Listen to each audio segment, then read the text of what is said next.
قرآن کریم کو توجہ سے سنو، اس کے اوپر عمل کرو، نہیں تو تمہارا بھی یہی انجام ہوگا۔ اسی طرح ہم نے عاد و سمود اور اصحاب الرس کو اور ان کے درمیان بہت سی نسلوں کو تباہ کیا۔ قوم عاد، قوم سمود اور اصحاب الرس۔ قوم عاد اور قوم سمود کی تفصیلات پیچھے آپ سن چکے ہیں، یہ عرب ہی کی اقوام تھی، عرب کی شمالی اور جنوبی جانب رہتی تھی۔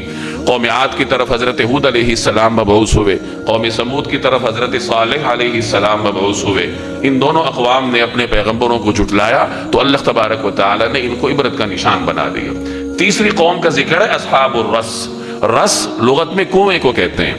یہ ایک قوم تھی جو کنویں کے کنارے آباد تھی۔ یہ قوم تھی جو کہ قوم سمود ہی کی ایک شاخ تھی اور عرب میں یمامہ کے قریب رہتی تھی، وہاں کوئی کنواں تھا، اس کے کنارے آباد تھی۔ ایک تاریخی روایت کا مفہوم ہے کہ ان کی طرف اللہ نے پیغمبر کو مبعوث فرمایا، وہ طویل عرصے تک اللہ کا پیغام ان کو سناتے رہے، لیکن یہ ظالم ایمان نہ لائے۔